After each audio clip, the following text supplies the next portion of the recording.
Your official is second. I love you. Love you. Ganun yung tayo. Greet your kuya. Happy birthday.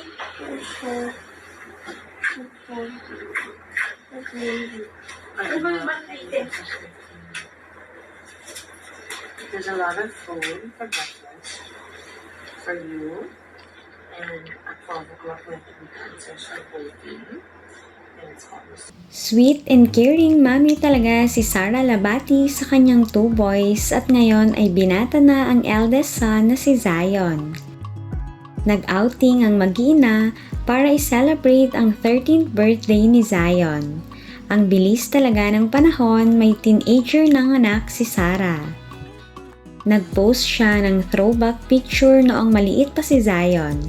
Napaka-cute at kamukha daw talaga ng kanyang mami, hawig na hawig.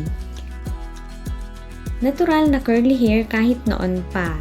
Napakaputi at ang ganda rin ng mga mata ni Zion.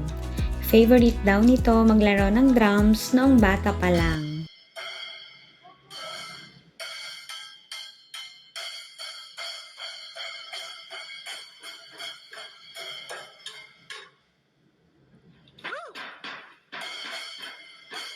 Nag-getaway sila sa Manami Resort. Ang ganda at very relaxing ng place. Nakaka-good vibes at nakakaganda ng mood. Morning greetings nga ni Sara at Kai ang kumanta ng happy birthday para kay Zion. Nagising na nga siya sa lambing ng kanyang mami at kapatid. Enjoy naman sila sa kanilang outing. Hilig daw talaga nila ang mag-swimming. Ang tangkad na talaga ni Zion, halos magka-height na sila ni Sara.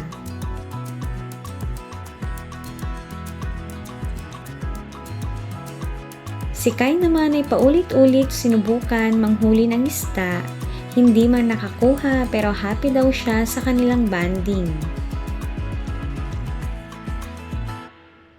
Pagdagat o resort ang usapan ay present talaga sila dahil nakakawala ng stress at gustong-gusto talaga ng mga bagets ang mag-swimming.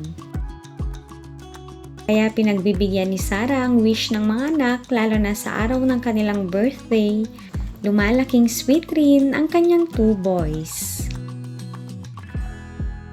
Marami ang umahanga ngayon kay Sara dahil napapansin ng mga netizens na siya lang ang laging kabanding ng mga anak. Hindi man complete pero sabi ng mga followers ay wag na daw siyang masayangan, at least ramdam ni Zion and Kai ang love and care ng kanilang mami.